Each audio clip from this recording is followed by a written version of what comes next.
something happening here. What it is ain't exactly clear. There's a man with a gun over there, telling me I got to beware. All right, guys, welcome to the Crazy Pills podcast. And today I'm going to talk about how we're actually all guided, right? Whether you want to call it God, the universe, right? We're all already guided by something when you pay attention and notice. How we all have a natural intuition about us. And then the third one is that we're never really alone, even if we think we are, and how actually we're all connected. All right, so I remember a few years ago, it was a member at the gym.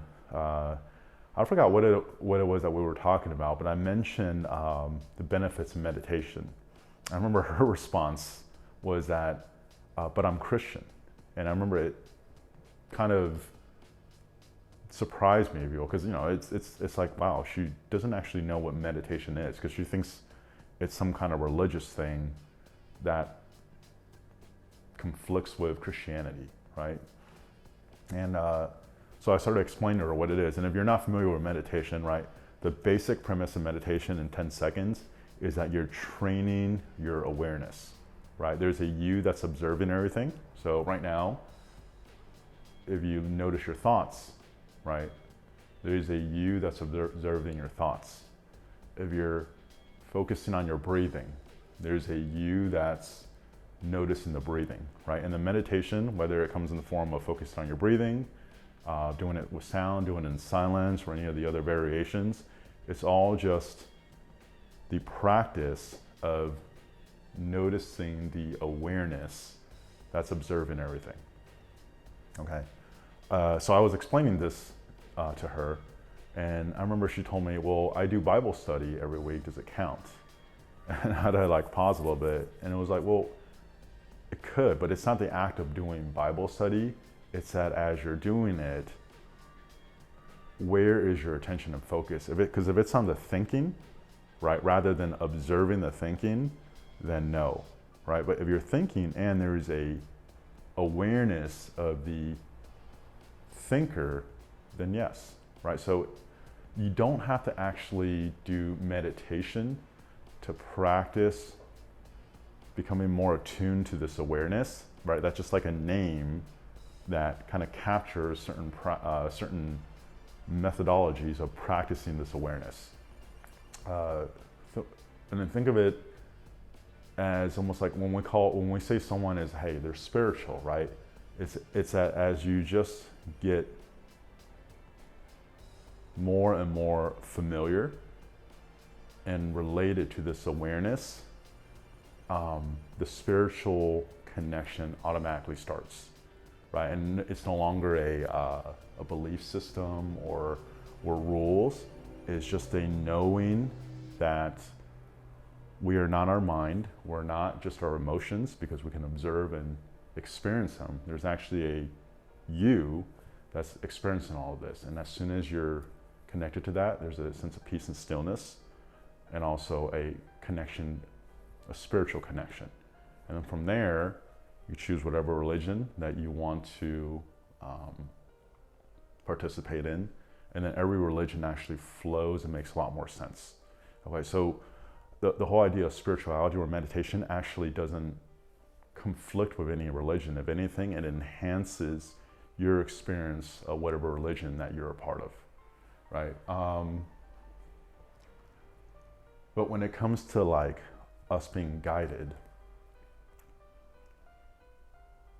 if you think of, if you're in a relationship, think of all the things that have to happen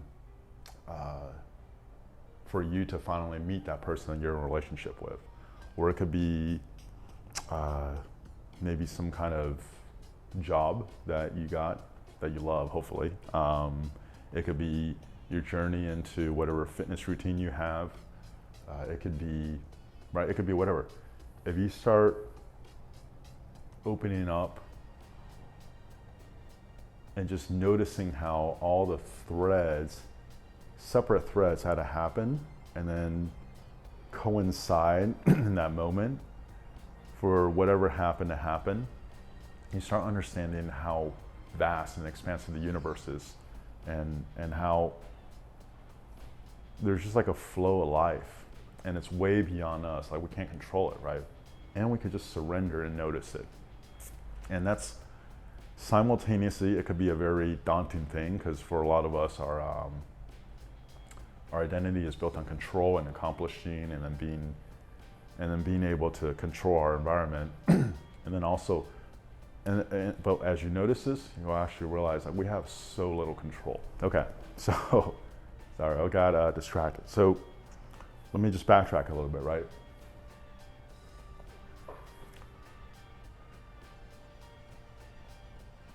So you could try it one or two ways. You can either focus on the vastness of the universe and how we're on a rock hurling through space, spinning around a star, which is rotating through a galaxy, and just how big everything is, right? And then we actually think we have control.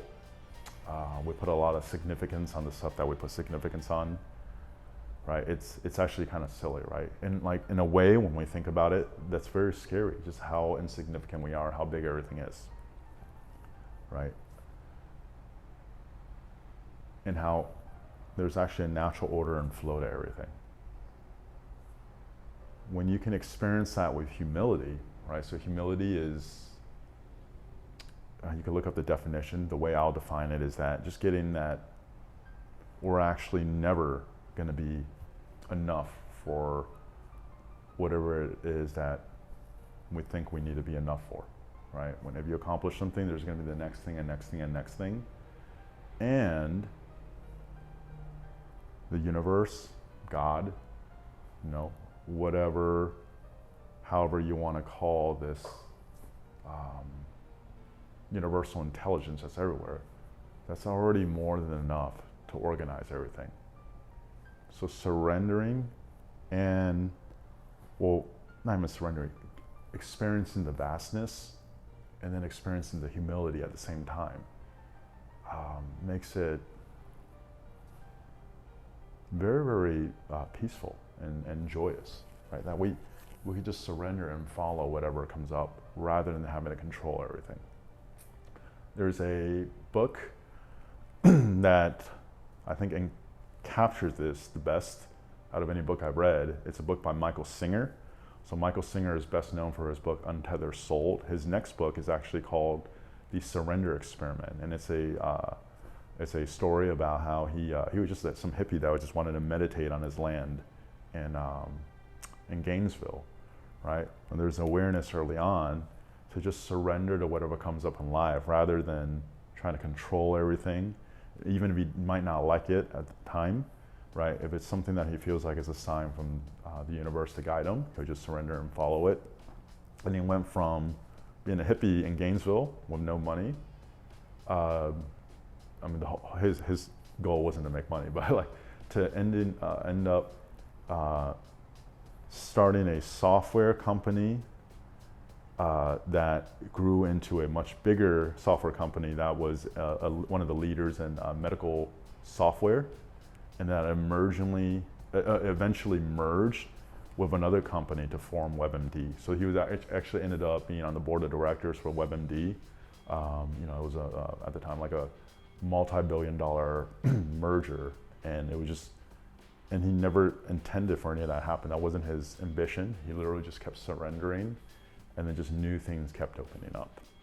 Okay, if you're having a challenge with what food to put in your body, right, there's a lot of thinking, doing your macros, do all this stuff. I've been doing this for probably about 5 or 6 years now, and I looked it up. There's actually a name for it. It's called intuitive eating. Okay, when you can observe all the thinking and all the chatter and then all the things that you think diet, and then your body, and then whether it's associated with shame, guilt, whatever you associate all that stuff with, right? You can't change it, it's gonna be there. But when you can observe it, then there's also an awareness and you can just follow your gut instinct, the calling, whatever you want to call it. You can actually follow your appetite and just eat what's calling you. And it changes. I notice day to day, week to week, right? It's not always the same thing. I'll eat different stuff. There's stuff I'm familiar with, and then I can just follow whatever it is that I feel compelled to eat. And it's very, very, I guess like counterintuitive of a lot of what diet is supposed to be, right? There's good stuff, there's bad stuff. There's already a innate knowing to that. And a lot of the stuff that you just end up stumbling upon, well, there's almost like a thought will come up, maybe I should try this, and I just follow it. Like I did that, I think a few months ago, when I just went vegan for about a month, maybe 2 months, and then I didn't eat any meat for about a month, I think. And it was just, I was doing yoga one day, and it was just, maybe I should try this, just tried it out, right? And then after that, felt like the time was up and I did something else. It's very, very effortless, okay? And I notice now a lot of like the best things that's ever happened to me, and are still happening now, it didn't happen logically. I didn't plan it out. I didn't think, oh, what's my next goal? If anything, it was just, you know, it feels like some calling, some, like a gut instinct, but that's calling me from the future. I just follow it, right? This year, I just got a cat. If it was up to me, my personality, I don't know if I would have got one, right? I prefer to not have less stuff, to not have to worry about all the stuff, but there was a calling to get a cat. I ended up getting a cat. When I quit my previous job, like a few jobs ago, I was an intel officer in the Air Force, right? And the logical path was to stay in the Air Force with a contract with the government where you make a lot more money. There was just a calling to actually branch out of that completely and do something else. So even before I was really aware of this, that was already always there. So for you, I guess the message that I want to end this with is, if you feel lost, or you feel like you have to try to figure a lot of stuff out, okay, well, what's the best thing to do? Like, you already know. And it's actually not you. There's a higher intelligence, something bigger, that already knows, already has a plan for you. And when you can just be with the chatter, the thoughts, the emotions, and all the stuff that's going on, and then there's a you that can actually observe everything and surrender, you're opening up space for that guidance, for that calling to come through, and you could just surrender and follow that. And you could do that in every aspect of your life, whether it's relationships, your health and your body, what you do for your job, your relationship with friends, family, romantic, right? You can actually just surrender and follow that. And you don't have to effort so much anymore. It doesn't mean you don't work, you don't do stuff. You could do it effortlessly. You can actually work effortlessly. You can go through life effortlessly. And there's a joy to it that is completely different than the joy you think you get when you go party in Vegas, or you get validation for accomplishing something, or you win some prize, you win the lottery, like things like this. There's a natural joy that this is how naturally things are supposed to be. That's actually our natural state. And I know it's one of the things that has us just connected to kids, especially like toddlers and babies, right? Because there's just a natural presence. There's a natural awareness that they have that's not clouded or distracted by the mind yet. And when we're just around that, right, we call it innocence, we call it purity, we call it just like a presence of being, and also in animals, right? And human beings, we also have that capacity and capability too. If you're watching this, you already have it, right? It's how do you just start noticing it more, right? And meditation is not the only way. Like, I actually don't meditate anymore. I haven't meditated in years, right? But as far as the practice of bringing awareness to what's going on, there's more and more parts of just my day-to-day life where I'm going through life, and then there is an awareness of the me that's observing all these parts of my life as I'm going through it. And rather than having to try so hard and control, it's actually just surrendering. Okay, so this is a little bit different, not as outrageous, maybe offensive, counter cultural or crypto. It's something that I'm very passionate about, and I want to leave it at this. When you can surrender to that and just follow the calling, you'll realize that whatever it is that you're seeking, what you want, you'll already be led to it without you even trying, right? It can actually be effortless. Okay, so thanks for watching or listening.